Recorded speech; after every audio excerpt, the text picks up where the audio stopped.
Okay, as in go? Sorry, 1 second. Forktales, a podcast that feeds the food and beverage world. Oh, awesome.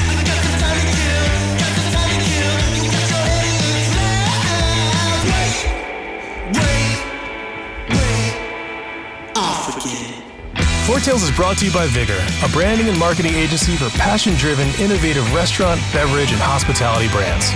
Learn more at vigorbranding.com. If you love what we're serving up, please give Forktales a 5-star review on your podcast service of choice. Think of it as a tip for good service.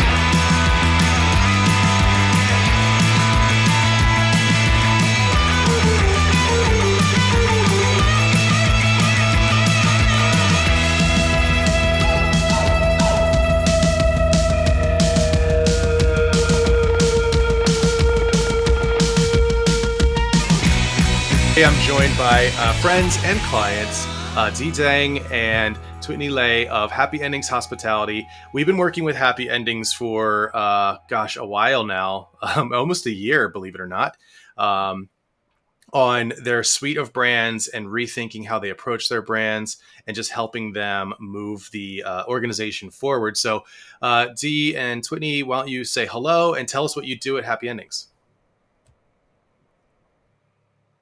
Hi. Hello, I am Z, and I'm the CEO/founder of Happy Endings Hospitality Group. I think we started maybe 10 years ago, approaching our 10th year. And we started with just one seafood restaurant, but now we've grown to 6 different restaurants with 2 of the original seafood restaurants. And I think Joseph will probably talk about our names later on. Definitely will. But basically, I do the strategy part, and basically just trying to figure out what the best way to optimize all the pieces of the company is. And I think a lot of that comes from, playing poker. I used to be a poker player professionally until I decided to do restaurants. So a lot of that knowledge comes in, and it comes in handy when we're trying to strategize and see how the pieces. Awesome. Tuyet Nhi, what about you? So my name is Tuyet Nhi. Z and I was part of the founding team for Chasing Tails back in 2012. And I guess my role kind of merged into what I call the creative department, which is anything that has to do with branding, marketing, design, even food and beverage. So I just create. I love it. And for a job too, right? So there is so many things that we could cover in our conversation today, because there's just so much that has gone into Happy Endings. There's just so much to talk about. It was really hard to try to narrow this down to something that could be discussed in 30 minutes. So we'll do our best. But let's start with, Z, you kind of mentioned the beginning. So you started as a poker player, did arguably well. And then you were like, oh, I know what I'll do with all my money. I'll throw it into restaurants. So what was that journey, and what about restaurants attracted you? Like, why restaurant industry? No, this is really funny because back then my answer would have been totally different than it is now. So back then I was about 27 years old. So this is 10 years ago. And I just had a lot of money saved up. I was honestly doing really well. I was one of the top 3 players in the world in online poker history. Not real poker that you see on TV, but online poker. So we're like more dorky and we click buttons on our mouse the whole day. But I was probably making about $2 million a year, which was really good back then. That's average over a long period of time. And I was like, man, this is there has to be more than just this. Just clicking buttons. If you calculate it, every click I might make like 25 cents or something. And I was just thinking, man, there has to be more than this. So I think I wanted to start a restaurant because I've always been interested. I used to be a server at 5 different restaurants. I always enjoyed the energy, and I also have family from Louisiana that we used to go to every summer, and we'd eat crawfish and boiled seafood that they put on the table. But we didn't have anything like that in Northern Virginia. So I thought, it would be really cool to bring it up. I'll get to work with my uncles, who I don't see that often, with the recipes. And also, I enjoyed the restaurants, and I just wanted to bring it up. And then, honestly, the other half of it that I didn't mention yet is I was really greedy, and I just wanted to make more money. And I thought it would be really easy with restaurants as well. Because I remember when we first started, Joseph, like just started dating him, and I was like, oh yeah, you want to open a restaurant? I'll help you for like 2 weeks, and then I'll go back to do whatever I was doing. And so obviously we both didn't know how much it takes to like Yeah, and keep open it a open restaurant. and keep it going. Yeah. So Yeah. what's really go ahead, Z.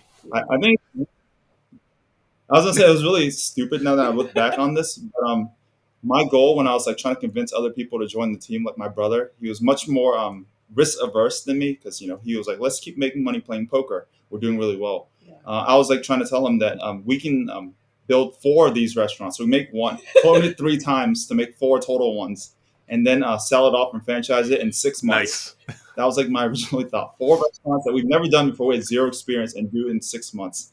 And after 10 years later.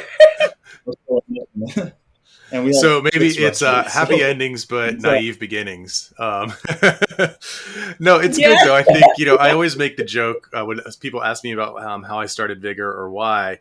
It's something similar, except without being successful at something else. I was young. I was like 21, 23 era, and I thought I knew everything. So that's a fantastic time to like jump into a business, is when you don't have, I think, the wisdom of age and experience to tell you that maybe it's a bad idea or the risk is too high. And so I think that's great.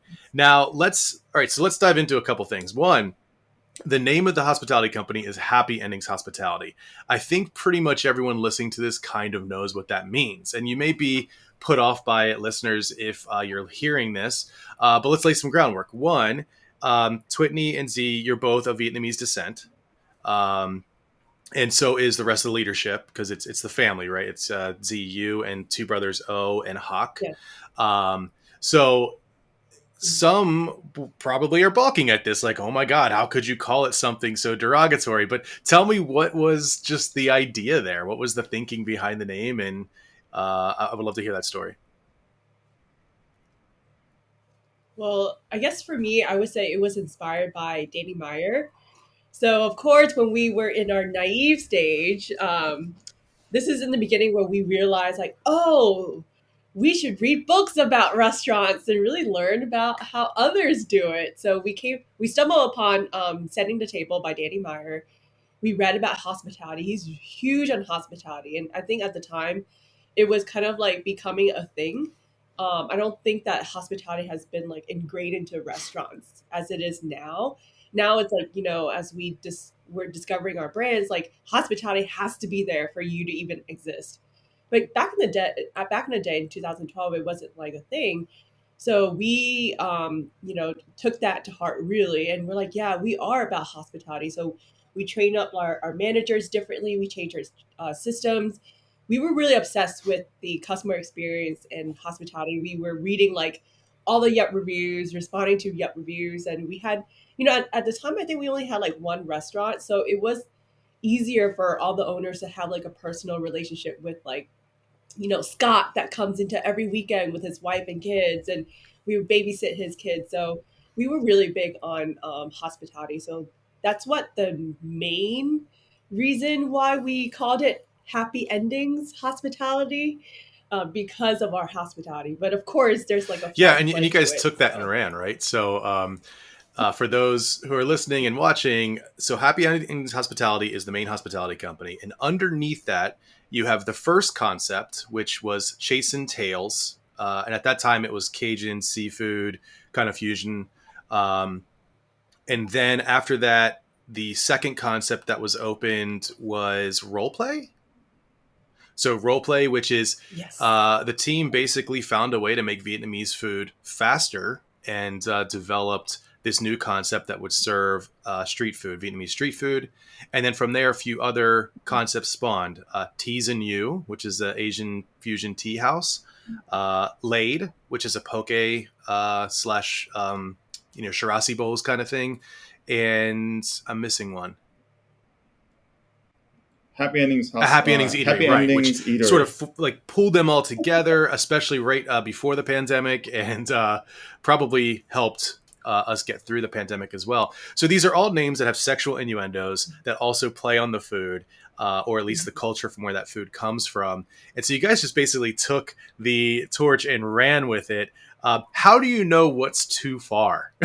what names are too far?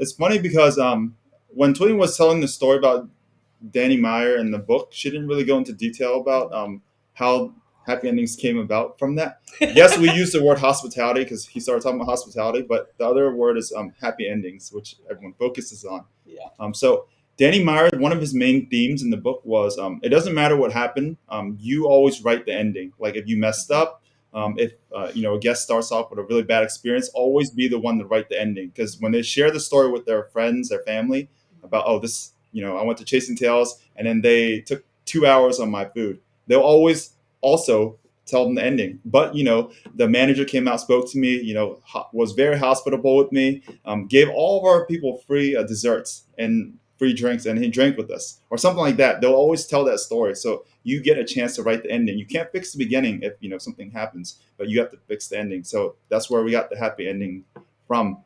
Also, we read another book by Tony Hsieh. He recently passed away, but he was, in case you don't know, he was the founder of Link Exchange, which used to be big, and he transitioned and founded Zappos, which I think he got purchased for like over $1 billion, the Zappos company. But his book was Delivering Happiness, and I think he meant delivering happiness to all of his customers and also all of his employees. So we read that book, and it became a big part of our culture. So we combined the writing the ending with the happiness part of Tony Hsieh. We went to visit Zappos in Vegas.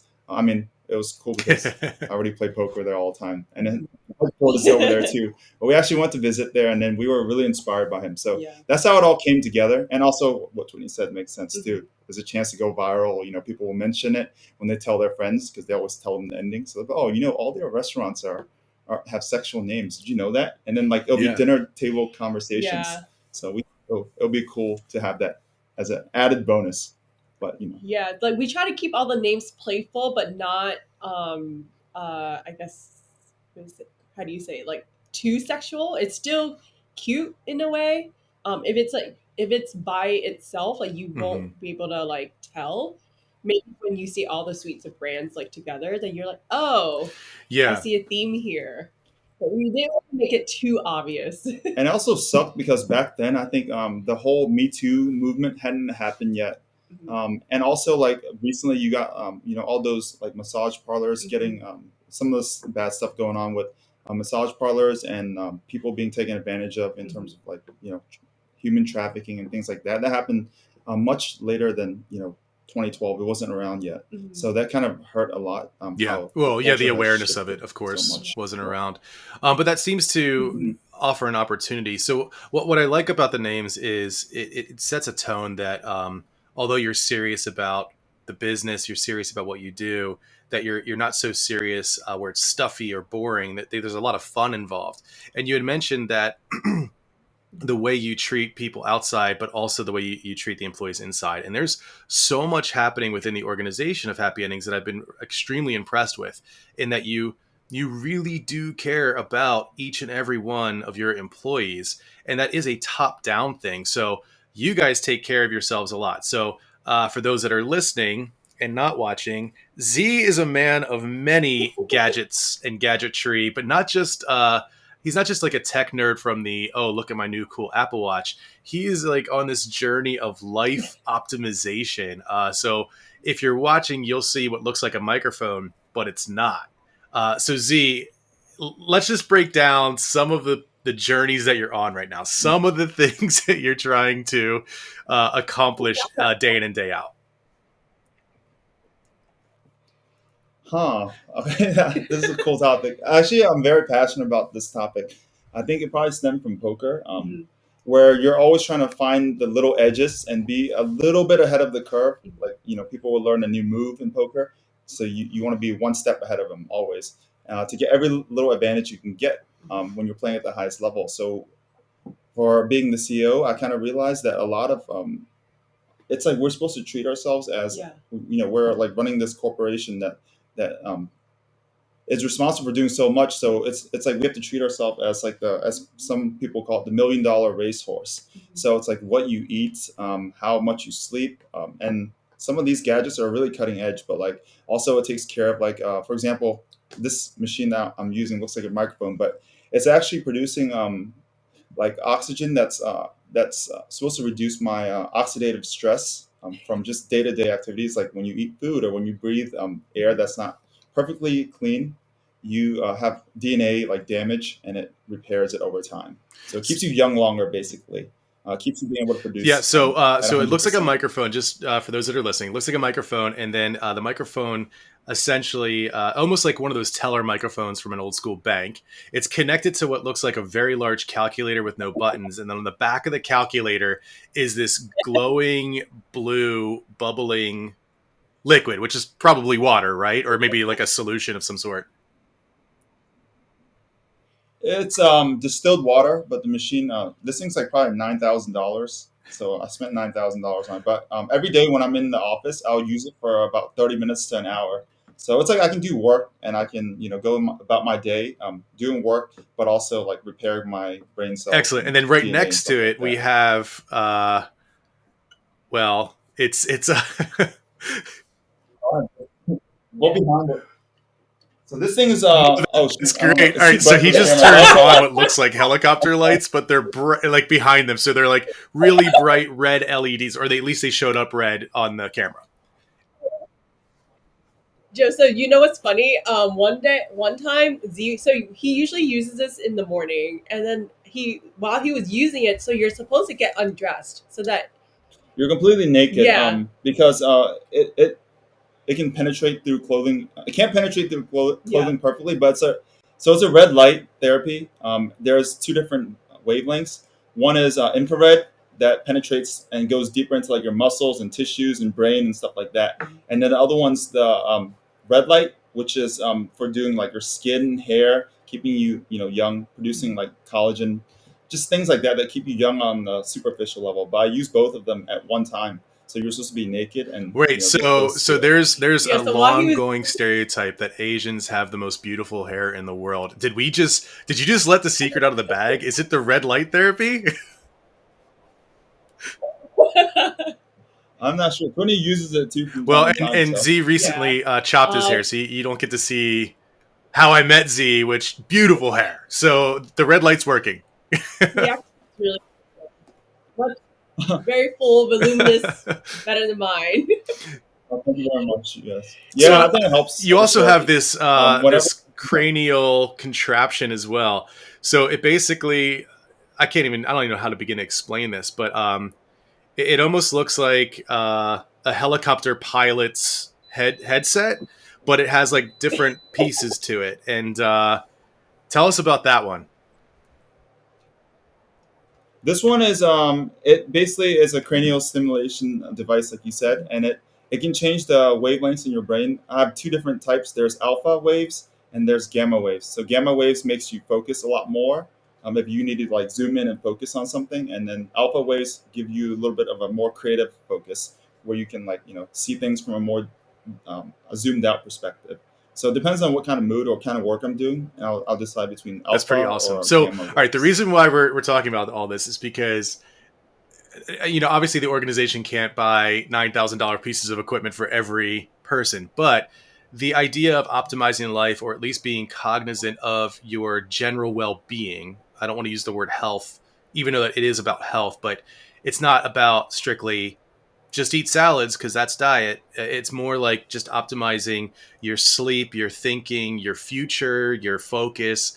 All of that trickles down from both of you into the managers and then into the people below them as well, to the point where I believe the organization bought everyone what's called an Aura ring to measure sleep. And yeah, so it just looks like a metal ring, y'all. It's just on your finger.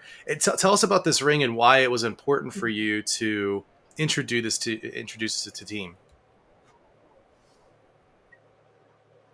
So I think everyone knows that sleep is one of the most important things for not just health, like you said, but like focus, well-being, mental mood, and all that stuff, which affects your relationships. It affects everything else. So, and everyone also knows that in America, we kind of glorify people that don't sleep that much. I can sleep when I'm dead. You'll hear people say stuff like that. So we realized that a lot of our leaders were having burnout issues. It's a very high stress environment working in restaurants every day. doing the same work over and over again. And then they weren't sleeping that much, or getting like 3 to 4 hours of sleep a night. So we realized that if we wanted them to sleep more, we have to show it with a lot of our actions, not just tell them, hey, you guys need to sleep more. So we went and gifted all the leaders from management up an Oura Ring just to help them sleep. It's like a device that just it makes it more fun. Every day you wake up, you immediately check your phone and see, oh, how did I sleep last night? It gives you a score, it gamifies it, and then that makes it so you're motivated to like sleep a little bit longer or sleep a little bit earlier, just to get a higher score. So it's helped a lot with our sleep, and I think It's also so it gamifies the whole thing essentially. Yeah, we had a whole trimester. We did like a sleep challenge, and every meeting we would upload our scores and just see like where that's pretty awesome. Averages. We're like, as a team, we try to average like 7 hours or more. Then consistently, I think we saw some people that were definitely breaking down the average. And we're like, hey, he needs more. But like from a technological perspective, it's probably the most accurate sleep tracker outside of a lab. It's that good in technology. I think the NBA just endorsed it for all of his players when they were in the bubble, and it can track it tracks your temperature. It can predict when you're about to have COVID too, like for example with your temperature and your sleep patterns. Yeah, that's pretty amazing. And so I think that's just one taste of what you guys have done for the people. And right now in the restaurant industry, we're seeing, I hate to use this alarmist word, but some people have said the real pandemic or the new pandemic is the pandemic of people, of workforce, of not being able to find and attract talent. Many reasons for this, but Happy Ending seems to be very well positioned to attract and continue to attract good talent, or not necessarily good talent in that they're so skilled they don't need trained, but more people who are eager and happier to come to work. Beyond the health related focuses, what else have you guys done to build that culture to attract really good people who become folks that are with you for a while? Yeah, I think the health focus thing has always been kind of part of our identity. So it naturally, we kind of like transfer our knowledge to the people around us. But I think beyond that, it's more of like how we were raised, how we treat people. We do a lot of leadership, I guess, summits or workshops where we would take a book and then we would create like a whole 2-day event at like our house where we would create like different stations in different rooms where we learn about different things. So we try to make the topic fun, engaging, but we also try to teach a concept from a book. So a lot of our concepts also come from books that we read, self-improvement books, like Radical Candor is one that we require for all of our managers to read. So I think that they really appreciate like the knowledge that we gain personally, and we try to like give all that resources to our staff. And besides that, I think that we also I know like the old school ways, like, you can't let your managers or your GM hang out with your staff and stuff like that. Everything is like very separate. But I think outside of work, we hang out a lot. We, talk to each other like friends. So there's like a very deep level of like friendship and care that we have for each other outside of work. So that's why coming to work is like more fun. So what's the reason why that separation, you guys know this, but just saying it out loud, the reason why that separation usually exists is because it makes it really difficult to, I don't want to use the word scold, I guess I just did, but to reprimand, to, okay, so Z just plugged something into his nose. This is amazing. I was trying to calm myself down. I love it. Yeah. So all the listeners, you will have to take time out to watch the video because it's worth it. But and I'm not making fun. It's peculiar, but in a good way. It's so intriguing. So back to the scolding versus reprimanding. I mean, it is the job of manager to make sure that people are trained, make sure people are following procedure, make sure that people are safe. And I think those things can become difficult when the traditional idea of friendship is at play, or maybe an exploitative friendship, meaning oh, come on, I don't have to do that because, we're friends, right? So I don't actually have to follow that, do I? I don't have to scrub the baseboards. Come on, we're friends. How have you empowered your people to still be great managers with that friendship? Mhm. Yeah. Ooh. Ooh, I guess maybe you would have a different answer, but for me, I think that besides the procedure processes, checklist systems are what keeps everything running.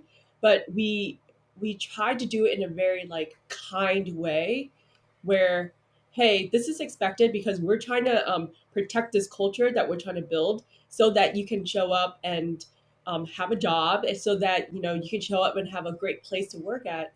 So everyone has to kind of like police itself as well too. But we do implement like other systems and like pay for performance. So we have a very like clear like rubric guidance checklist of and expectations of what everyone needs to do. And I think that you can speak more into it, but it's inspired a lot by Hmm. Google's culture. So Yeah, everything is very mhm, transparent and mhm, open because we have nothing to hide, for example. mhm, So like that's one aspect of Google's culture where they have the paper performance thing that's mhm, very strict, but it's clear because it's like everyone knows. Oh, I understand that I did this, so I'm gonna get this. And mhm, I think what you were saying about I'm your friend, so you shouldn't enforce it.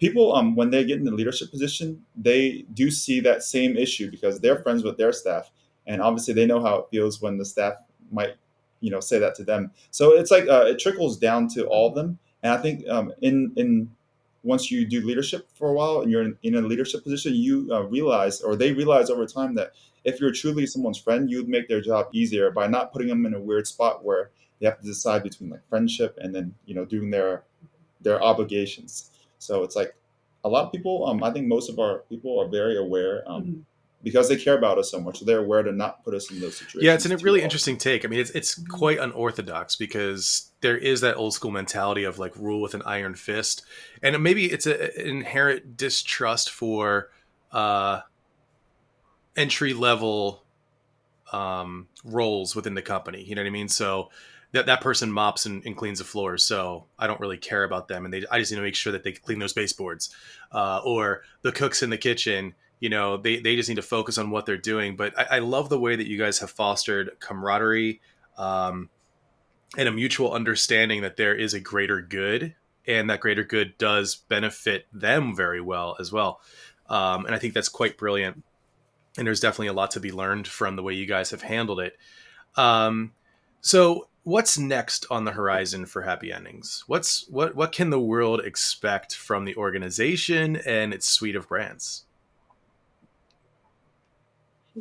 well, I would say thanks to Vigor, we figured out what our true mission and vision is for the company. So we are marching towards that. So one is definitely to continue to build a great company that helps people realize their potential. So beyond just the skills that they learn throughout the job, but skills that they can learn for life, and skills that they can learn about health optimizations and increasing their like awareness and learning more about themselves as they navigate through this world because everything's so unexpected now. And then I guess a few expansion plans. We are rebranding a lot of our brands to um, I guess, develop an identity for each brand because I think that in the past we've kind of like done it ourselves and we've kind of like used intuition to kind of create these brands, but now we really want to develop a strategy to develop these brands. So as we move forward with those projects, we are expanding. So we do have a big project coming Yeah. up at the end of the Well, year. we'll leave it at that. We'll keep it Super super very, excited. very hush hush. You'll have to check back, and you'll have to follow Happy Endings as well to Yeah. find out what's happening, when, and where. Um, all right. So, final ringer of a question because I didn't prep you guys for this. Um, if you had to have one menu item as your final meal from any of the Happy Endings suite of brands, which would it be? Which brand would it be from, and what would that item be? I'm asking you to like pick your favorite Shoot. child. This one's no, this one's really easy for me because a lot of times when I started when I first started, I was into this biohacking optimization thing. So I used to eat Chasing Tails food every single day, but I probably haven't eaten a meal there in 5 years ever since I started this biohacking because it's honestly not very good for you health wise. Mhm. Of course, you need to enjoy it from time But to it time. tastes really good. Yeah. So for me, it was like a full Chasing Tails meal Yeah. with artesian bubble tea because I stopped drinking that as well once I got into the biohacking thing. But Chasing Tails with odang sauce, medium, and then a fried basket of calamari probably, and So a just a TZU side bubble tea note, for me. O is your brother. So oh Oh dang yeah. isn't Oh just a yeah. phrase of like, oh dang, that's good. It's like really his brother's name is oh dang. Twitney, how about you? Final meal. Oh man, I would have a much tougher time than Z because I do love all of our food and I love food in general. Um, That's an understatement. So while you think about oh, that, the times that I have had the honor to visit the team, um, Twitney, who is maybe 5'7", 5'6", oh, I 5'2". All right, I'm you 5'2". you present bigger, but small frame, high energy, and girl can eat me under the table every single time. I'm like busting out of my shirt. I'm like, dude, I can't eat anymore. She's like, okay, just this one last place, and we'll have a bite there. And I'm like, oh, okay. So when she says she loves food, she means it. Yeah. Oh man. Well, okay. I love Vietnamese food, so I would say like if it's my last meal, it has to be something Vietnamese. So I would eat something from role play. I would say pho. I think pho is my favorite food, and I actually eat pho almost every day. I make my own pho at home, and that's like my staple I meal love it. There's that I something eat about every pho day. that is just so amazing. It's like the heartiness of soup, It's so but like comforting.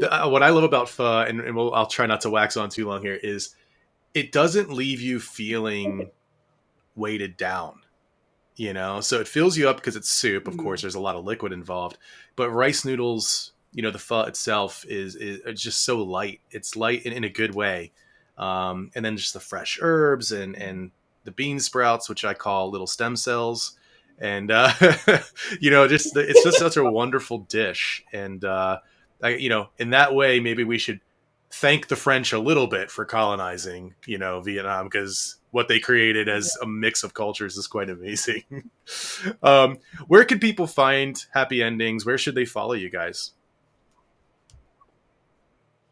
They can find us on hhfood.com, and I think it's at Happy Endings group on social media. But you can always visit us on TZU, any of our other sites, And we'll have a Roleplay, full Chasing list of Tails. URLs for you guys to check out. And like Twitney and Z both said, there's big things coming as this company continues to grow. And we're really excited and honored to be a part of it as an agency, but also personally really excited and honored to be friends of yours.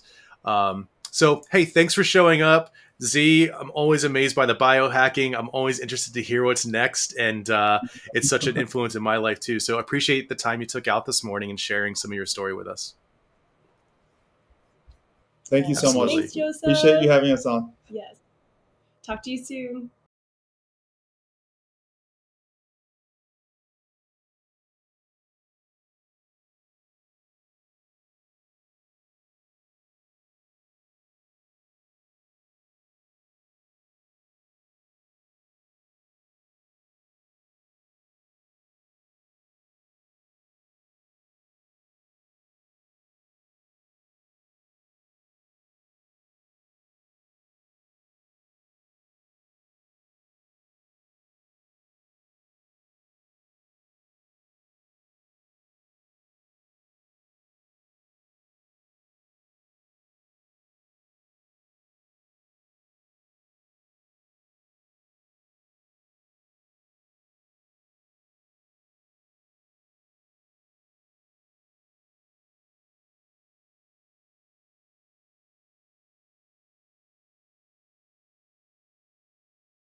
If you love what we served up, please follow us at Vigor Branding on Instagram, LinkedIn, YouTube, and Medium. Forktales is produced by the team at Vigor. Audio and video post-productions provided by Zencaster. Music performed by Jet Trash and licensed through musicbed.com. Joseph handles his own hair, makeup, and stunts. Copyright 2003 to 2021, Vigor Graphic Design LLC, all rights reserved.